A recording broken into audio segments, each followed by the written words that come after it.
Sup, ladies and gentlemen, Akalon here, and welcome back to each of one of you. I am very happy to have you here. Of course, today we're dealing with Sylvanas, and it's a crazy theory. It has to do with her place in the Maw, so we are going to do brief history of Sylvanas, and then we're going to go into the Maw and what I think is going to happen there. Because I do think that Blizzard is busy setting up a very large plot point towards the future of World of Warcraft. Now, of course, remember, as always, if by the end of this video you agree with me, you go, you know what, this Akalon dude has a point, remember to hit the like button. If, however, I did not convince you, if you look at it and you think, bad theory, you can hit the dislike button. That is perfectly fine. Also, subscribe. And remember, if you want to support me and be on the screen right now as all of these cool kids, you can hit the link in the description down below and become a patron, where we live stream throughout the week and we do all sorts of crazy exclusive stuff there. Also, join us over on Twitch for live streams, live discussions, and all the rest. Ladies and gentlemen, pack your bags. We're going to the Maw. So before we get into anything, let's talk briefly about Sylvanas' history, and this is really going to be very, very brief. Sylvanas, Ranger General, gets killed by Arthas Menethil, raised by Frostmourne, becomes the Banshee Queen. For a while, it actually looks as if she really cares about the Forsaken, eventually becoming the War Chief of the Horde, of course, because of the Broken Shore. The Battle of the Broken Shore leaves her as the War Chief of the Horde, and it actually does seem like she cares about the Horde as well. She then starts a massive war between the Horde and the Alliance by burning Teldrassil, and that's a whole different story with a whole different theory that we're going to be discussing in the very near future, but not today. That's not the video for today. Sylvanas eventually exclaims at the battle for Orgrimmar that, you know, the Horde is nothing, you are all nothing. Toy soldiers in tin plate howling at the moon, beasts howling at the moon, you know, the whole speech, and she's off.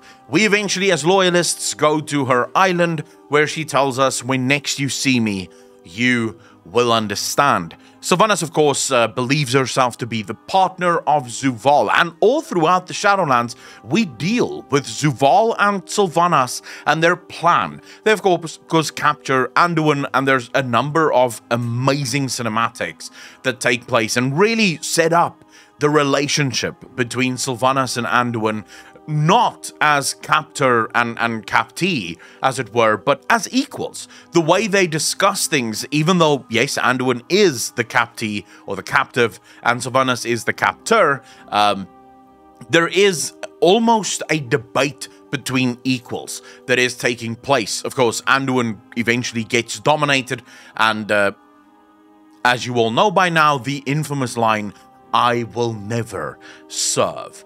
This is where we find out for the first time, officially, I might add, because I did make a video long before this saying that this is what happened to Sylvanas. At the time, people told me I'm crazy, but, you know, never mind, doesn't matter. Just want to say that is definitely one for me.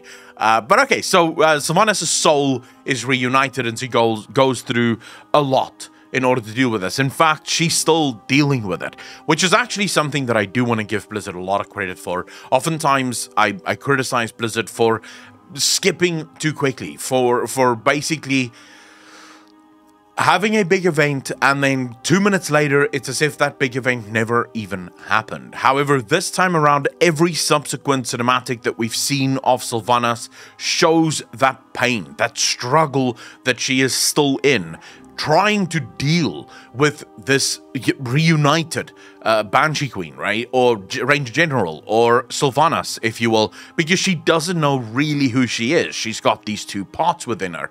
But okay, so Sylvanas gets basically a full life sentence, and I do want to focus on that just a little bit, because it's actually a question that someone brought up during the stream.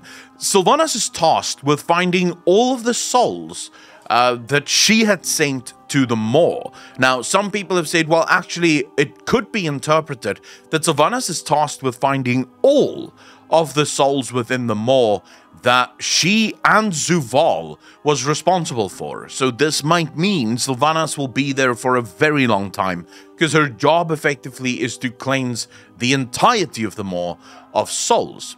This seems to be... There's a dog barking outside. I really hope that Mike doesn't pick that up. But anyways, I guess it's speculating with us. But okay, so we don't know exactly how long Sylvanas is going to be in there. We do know that it's going to be a while. We also know that Anduin was in there with her, and then Anduin just sort of walked off into the distance, leaving both of them to their own devices. Now, here is where my theory starts, now that we've covered the history of it. Alright, so first let's talk about the Maw. The Maw as in the place where souls go. I do not believe, based on everything we've been told about the Shadowlands, that souls ever really went to the Maw until the deal between Denathrius and Zuvul. Allow me to explain. We know that bad souls, the irredeemable, the truly horrible souls, we know that they go to Revendreth. It is there that they're tapped for their anima. Revendreth is basically the supplier of anima to the whole of the Shadowlands. We know this because the Winter Queen tells us they haven't received a single shipment of anima from Revendreth in a really long time, and she asks us to take a letter to Denathrius to request some of that anima.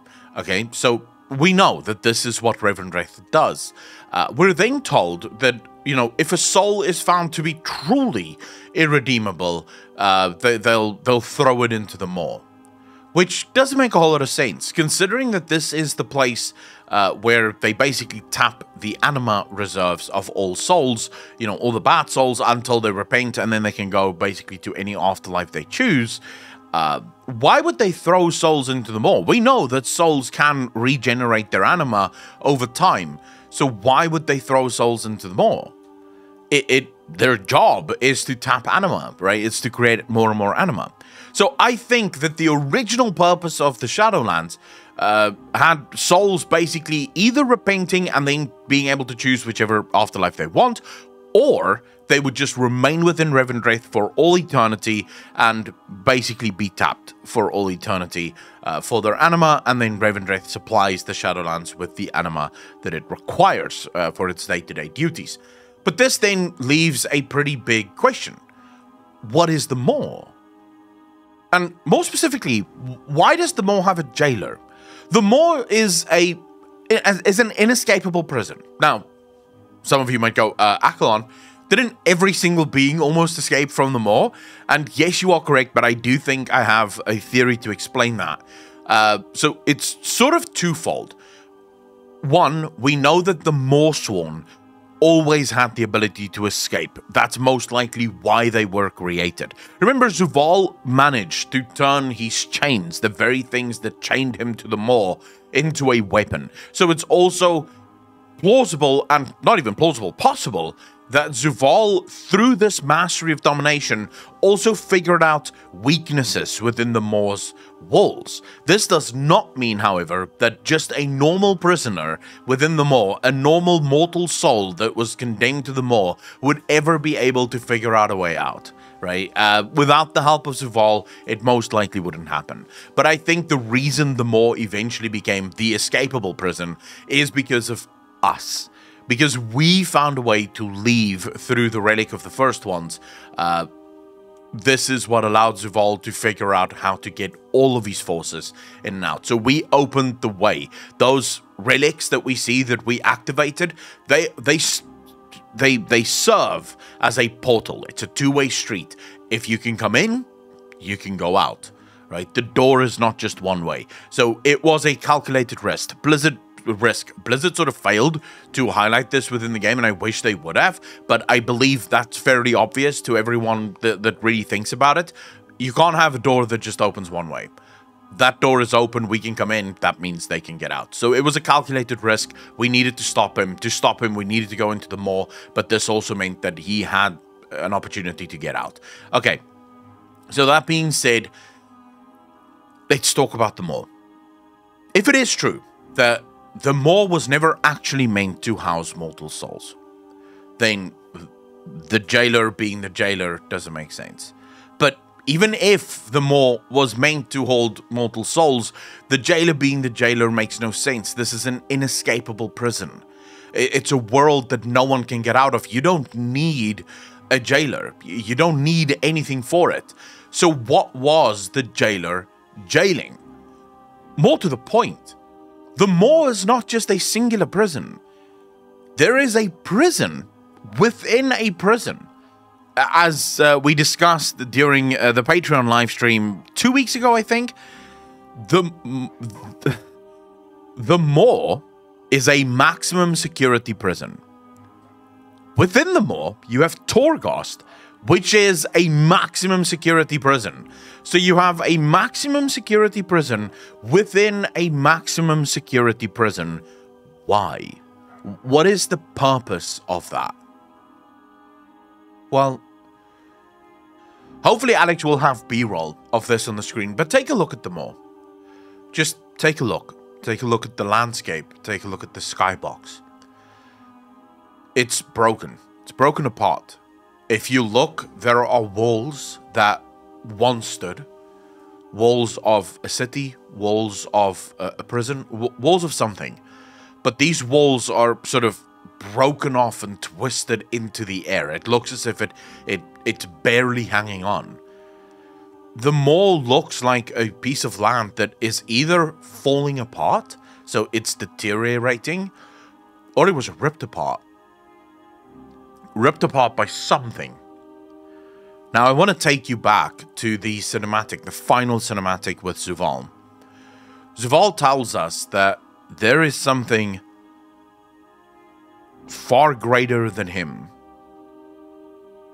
and that in defeating him, we have basically handed this other thing victory. What if this other thing is the thing within the Maw? Now you might ask, Aklon, why is this entire video about the Maw?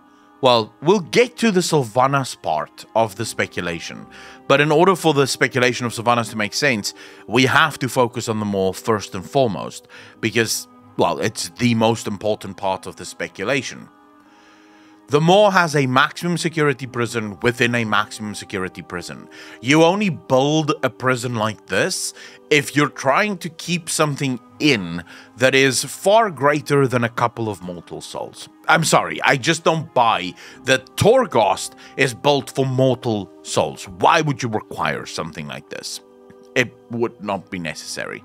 You don't even need a jailer. So you have a maximum security prison inside a maximum security prison with a jailer on top of all of these maximum security prisons for mortal souls? Bollocks. That's just not the case. We know that there is something that Zuvul is afraid of. We've known this for a long time. How did Sargeras turn against his own brothers? With the help of Zuvul and the Nathrezim. It was the Nathrezim that told Zuvul, told Sargeras about the Void, about the threat of the Void to the universe. This threat, whatever the Nathrezim told him there, remember, we only have accounts that the Nathrezim told him about the Void. We don't know exactly what the Nathrezim told him, but whatever they told him there was so scary that Sargeras decided to go against everything he was created for, everything that he believed in, to destroy the universe, because to him, that alternative was better. That was better than the alternative of a Void Titan being awakened.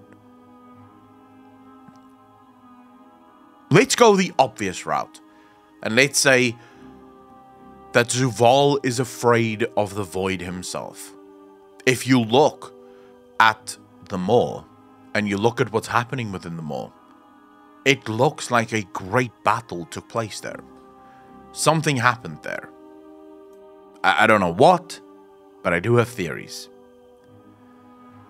I believe, first and foremost, that the Maw was once the centerpiece of the Shadowlands. I believe that all of the other zones fitted onto the Maw. And here's where things get really wild. The Maelstrom. Most of you know it. It's on Azeroth. It is very powerful. Of course, this Maelstrom is where Ysuraj sat. There's something about the Maelstrom that not many people know. When the Titans ripped Ysuraj out of the planet, they created the Maelstrom. And it's said that the Maelstrom persists in all dimensions and all timelines. All of them. So this wound is in literally every single dimension, every single timeline. Now, according to the theories, it was the ripping out of Yisaraj that basically ripped this space-time continuum thing within the dimensional rifts of the universe. What if that's not the case? What if Azeroth literally is the one Titan that exists in all of these dimensions? What if Yisaraj is the Titan, or the Void Lord, that, luckily enough for him, landed in the very spot of all of Azeroth's power, the thing that permeates throughout every single dimension?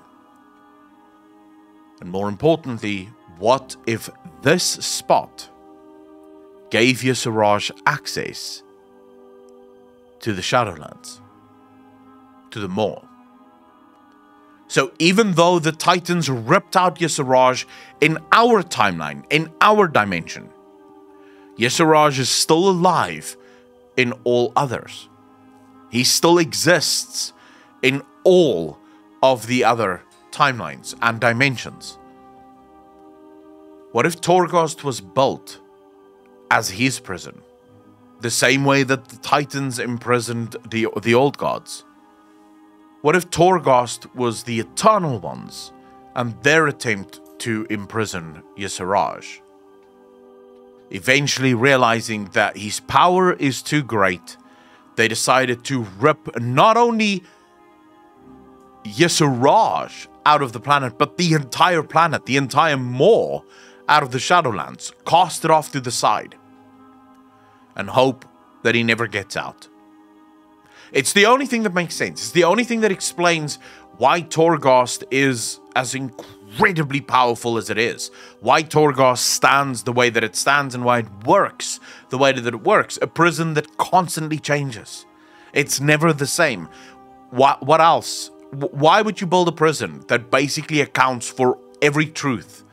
So it changes so often that none of your truths make sense, because by the time you found a way out, the way out have already morphed and changed away from you. It makes sense. That's just my theory. You don't have to agree with it. You can tell me in the comment section if you don't.